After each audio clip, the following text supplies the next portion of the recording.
गरीब अनाथ बच्चियों पर ठंड का कहर। ठंड इतनी है कि पूरा शरीर थर थर कांप रहा है। ऊपर से हर वक्त ठंडी ठंडी हवा भी चल रही है। कोई अपने घर से निकल ही नहीं रहा है। सभी अपने अपने कमरे में कंबल ओढ़कर बैठे हुए हैं, लेकिन पूजा और उसकी बाकी बहनें इतनी भी खुशनसीब नहीं हैं। उन लोगों के पास एक कंबल तो छोड़ो, एक घर तक नहीं है। दीदी, बहुत ठंड लग रही है। ठंड में मेरी सांस फूल रही है। पूजा की बहन परी ठंड से कांप रही है, लेकिन पूजा के पास ठंड से बचने का कोई उपाय ही नहीं है। भगवान ने इन पांचों के लिए सिर्फ भुगतना लिखा है। ये लोग हमेशा से गरीब थे, लेकिन रास्ते पर नहीं थे। इन लोगों के पास टूटा फूटा ही सही, लेकिन एक घर था। इनके माता पिता भी थे। वो दोनों ट्रक में भारी भरकम माल लोड करने का काम करते थे। आज बहुत काम है विमला, बहुत भारी सामान उठाना पड़ेगा। क्या तुम इस हालत में उठा पाओगी? हाँ, उठाना तो पड़ेगा ही। जिम्मेदारी और बढ़ रही है, काम तो करना ही होगा। पूजा की माँ बिमला तब गर्भवती थी। तब वो लोग 4 बहनें थे और एक इस दुनिया में आने वाली थी। उसके पिता रमेश और माता बिमला हर रोज काम पर जाते थे और पूजा घर संभालती थी। लेकिन उस दिन कुछ गड़बड़ हो गई। बिमला गर्भवती अवस्था में ही भारी भरकम माल ट्रक में उठाने लगी, लेकिन तभी उसके पेट में दर्द शुरू हो गया। आह, बहुत दर्द हो रहा है। आह! क्या हुआ बिमला, क्या हुआ? तभी वहां की बाकी औरतों ने कहा, लगता है बिमला की डिलीवरी होने वाली है, हट जाओ सब लोग यहाँ से। सभी औरतों ने मिलकर साड़ियों से उस जगह को घेर दिया और बिमला की कोख से एक बेटी पैदा हुई।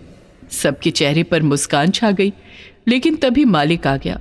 ये क्या हो रहा है यहाँ? काम रोक कर बच्चा बच्चा खेल रहे हो तुम लोग?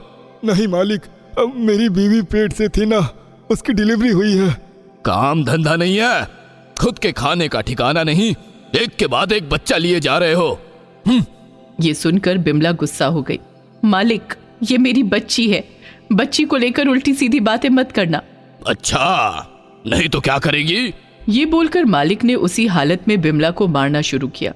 बिमला बच्चे को गोद में लेकर मार खाती रही और सब लोग चुपचाप देखते रहे। मालिक वहां से चले गए और अपने मन में कहा, ये लोग बहुत बढ़ गए हैं, इनके बच्चे के साथ ही इन्हें कुचल दूंगा आज। काम खत्म होने के बाद रमेश और बिमला अपनी बच्ची को गोद में लेकर निकल गए। वो दोनों बहुत खुश थे। विमला की गोद में सोकर वो बच्ची भी हंस रही थी। लेकिन तभी दूसरी ओर से मालिक एक ट्रक लेकर बहुत स्पीड में उन लोगों के सामने आ गए और रमेश ट्रक के नीचे कुचला गया। नहीं, ये क्या हो गया? बहुत अच्छा हुआ। ये बोलकर मालिक ने ट्रक से बिमला को भी कुचल दिया। बिमला की गोद से बच्ची पास की झाड़ियों में गिर गई। बिमला और रमेश का देहांत हो गया और तभी वहां पुलिस की गाड़ी आ गई। इसीलिए मालिक ट्रक लेकर भाग गया। इतनी देर में पूजा और उसकी बाकी बहनों को उनकी नई बहन के बारे में खबर लग गई थी।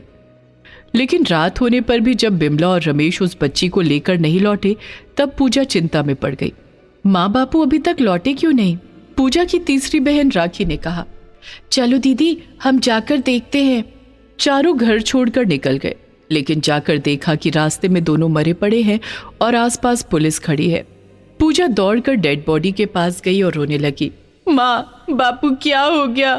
क्या हो गया आप दोनों को?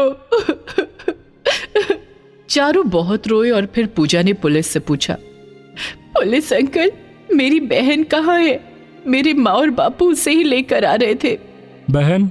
लेकिन हमने तो किसी बच्चे को नहीं देखा। पुलिस दोनों डेड बॉडी को उठाकर ले गई। पूजा और बाकी बहनें मिलकर उसकी नवजात बहन को ढूंढते रहे। तभी झाड़ियों के बीच से एक कुत्ता उस बच्ची को मुंह में लेकर बाहर आया और पूजा के सामने रख दिया। बहन, मेरी बहन तो यहाँ है। उसने अपनी बहन को गोद में उठा लिया और फिर वो अपने घर की ओर चले गए। वो कुत्ता भी उन लोगों के पीछे पीछे चलता रहा। आजा, तू भी आजा, तू भी बिना माँ बाप का ही है। आजा, हम लोग एक साथ रहेंगे।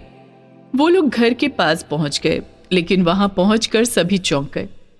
उन्होंने देखा कि एक बुलडोजर से उनके घर को तोड़ा जा रहा है और पास में एक सरकारी ऑफिसर खड़े हैं। पूजा ने उनके पैर पकड़ लिए। क्या हुआ साहब, हमारा घर क्यों तोड़ रहे हैं?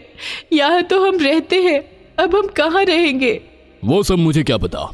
सरकारी जगह पर झोपड़ी बना के रहोगे तो ऐसा ही होगा। जाओ, भागो यहाँ से। उस ऑफिसर ने पूजा को लात मार दी। पूजा गिर गई और उसे चोट लग गई। पूजा की बहनों ने उसे उठाया।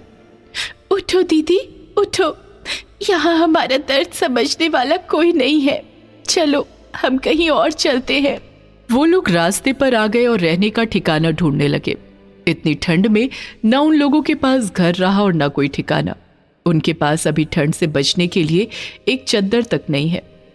चारों बहनों ने अपने अपने कपड़ों से थोड़ा हिस्सा फाड़कर अपनी नवजात बहन के लिए कपड़ा बना दिया और फिर बाकी सबको बहुत ठंड लगने लगी। दीदी, बहुत ठंड लग रही है, ठंड में मेरी सांस फूल रही है। परी ठंड में कांपने लगी और कांपते कांपते बेहोश हो गई। पूजा को कुछ समझ में नहीं आया कि वो करे तो क्या करे। उसने परी को भी अपने कंधे पर उठा लिया। तभी वो कुत्ता भौंकने लगा और भौंकते हुए जंगल की ओर चला गया। दीदी, लगता है ये कुत्ता हमें कहीं पर ले जाना चाहता है। हाँ, चलो सब लोग उसके पीछे। वो लोग उस कुत्ते का पीछा करते हुए जंगल की गहराई में चले गए। हाँ, ये जगह अच्छी है, हम यहाँ पर रह सकते हैं। उस जगह पर बहुत सारे बांस के पेड़ थे। पूजा ने बांस से एक घर बनाया और उसके बाद वो लोग वहां रहने लगे। कुछ देर बाद घर के अंदर गर्मी बढ़ी और परी को होश आ गया। सभी मिलकर उस कुत्ते को सहलाने लगे। तू ही हमारा अपना है रे, तेरी वजह से हम लोगों को एक घर मिला। वो लोग जंगल से फल तोड़कर खाने लगे। अगले दिन पूजा ने देखा कि घर के बाहर जंगल की एक मुर्गी आई है। वाह, ये मुर्गी कितनी सुंदर है, लगता है ये भूखी है। ये बोलकर पूजा ने उस मुर्गी को कुछ छोटे छोटे फल खाने को दिए। वो फल खाकर मुर्गी बहुत खुश हुई और पूजा ने अगले दिन देखा कि घर के बाहर बहुत सारी मुर्गियां आ गई हैं। उन बहनों ने मिलकर सबको फल खिलाया और उपहार स्वरूप सभी मुर्गियों ने एक एक अंडा दिया। कुल मिलाकर उन लोगों के पास 20 अंडे हो गए।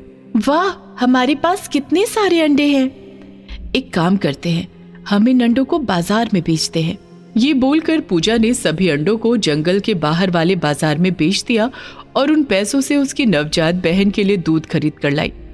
इसके बाद ऐसे ही चलता रहा। धीरे धीरे मुर्गियों की संख्या बढ़ती गई और वो मुर्गियां भी उन लोगों के साथ रहने लगी। पूजा ने मुर्गियों के लिए एक बड़ा सा बांस का घर बना दिया और सभी मुर्गियां हर रोज कुल मिलाकर 100 अंडा देने लगी। हे भगवान, आपका लाख लाख शुक्र है, हमें इस जंगल में रोजगार मिल गया। वो कुत्ता मुर्गियों के साथ खेलता रहा और पूजा अंडे बेचती रही। ऐसे करके उन लोगों के पास बहुत सारे पैसे जमा हो गए और उन्होंने जंगल में ही एक अच्छा सा घर बना लिया। हर एक बहन के लिए अलग अलग कंबल खरीदा गया। ऐसे ही उन लोगों ने जिंदगी में सफलता प्राप्त की। उस तरफ बिमला और रमेश को मारने के जुर्म में मालिक को गिरफ्तार किया गया और उसे फांसी की सजा सुनाई गई। उसका जीवन खत्म हो गया और यहाँ मेहनत और ममता के सहारे पूजा और बाकी बहनों ने अपने लिए जीने का रास्ता ढूंढ लिया।